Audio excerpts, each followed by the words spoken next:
Introduction to my new book, A Crisis Hidden in Plain Sight. On January 6, 2021, thousands of demonstrators breached the United States Capitol. In that chaos, we saw more than just a riot. We saw the collapse of a constitutional framework that had been rotting for decades.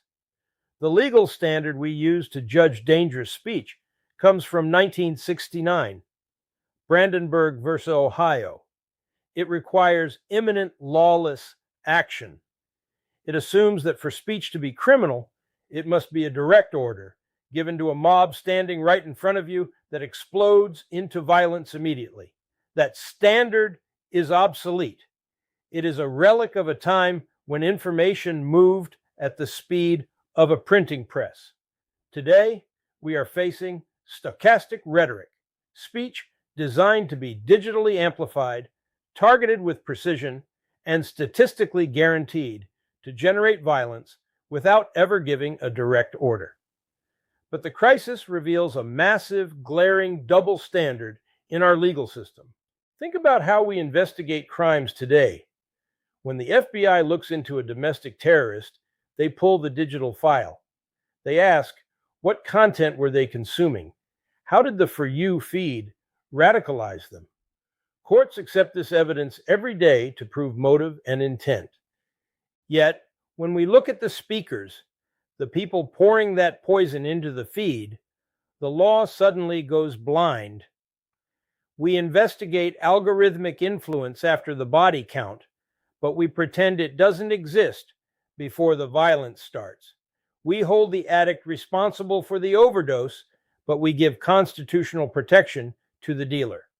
The mathematical reality, supersonic threats versus horse-and-buggy law. In 1969, when the Supreme Court wrote Brandenburg, news came from 3 TV networks at 6:30 p.m. The friction of the physical world slowed everything down, creating a natural cooling off period. Today, 341 million Americans carry a printing press in their pockets. Information travels at the speed of light. The math has changed and the law hasn't kept up. This isn't just a difference in degree, it is a difference in kind. We are trying to regulate supersonic missiles with traffic laws written for horse buggies. These platforms aren't neutral town squares, they are engagement engines. They are designed to find the most enraged parts of the population, those with a fractured emotional envelope, and feed them exactly what triggers their survival circuits. If these systems are powerful enough to be evidence A in a murder trial, they are powerful enough to be evidence A in a constitutional analysis of speaker responsibility. The empirical evidence. We have the receipts. Let me be clear. I am not guessing here.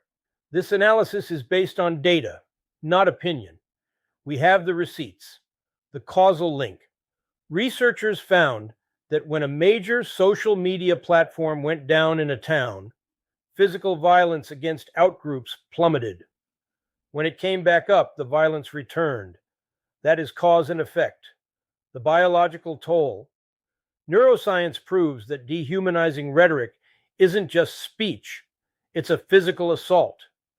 Using PET scans, we can see the adrenal glands of vulnerable populations lighting up in a state of permanent threat mode, a phenomenon I saw firsthand in the medical records of my wife, Lori.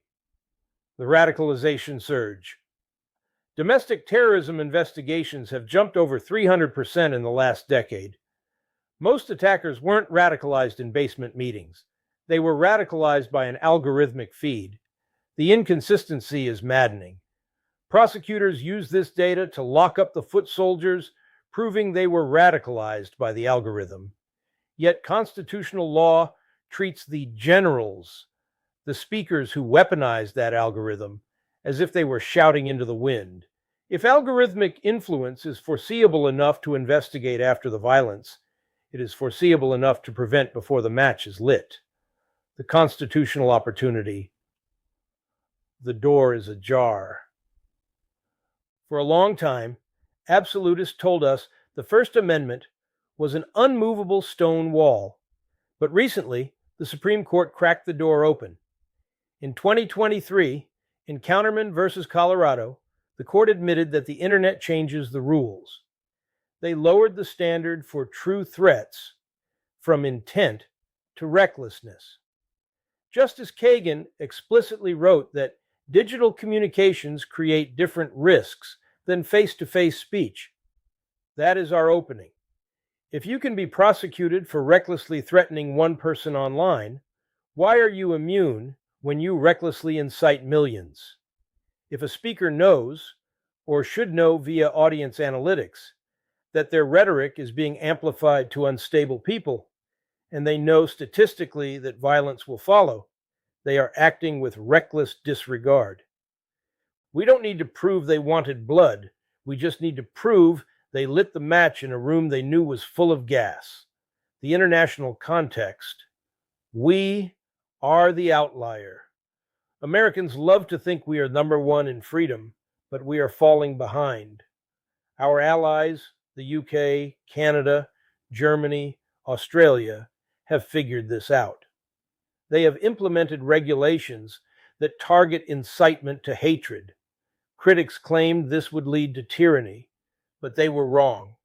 These countries consistently rank higher than the United States in democratic health and civil liberties. They prove that you can stop hate speech without killing free speech. By protecting the vulnerable from intimidation, they have made their democracies more robust, not less. The choice before us. The clock is ticking. Anti-government violence is rising, driven by a machine that optimizes for rage. This book proposes a solution, the ninth pillar. We don't need to shred the Bill of Rights. We need to evolve it. We need a framework that preserves political debate, but holds speakers accountable when they cross the line from advocacy to algorithmic attack. We can keep pretending it is 1969. We can keep applying a soapbox standard to a smartphone world. If we do, the violence will get worse. Or we can adapt. We can recognize what every investigator already knows. Algorithmic systems create foreseeable consequences. The First Amendment was never intended to be a shield for statistical murder. If the algorithm is relevant enough to convict the listener, it is relevant enough to convict the speaker. The choice is ours. The time is now.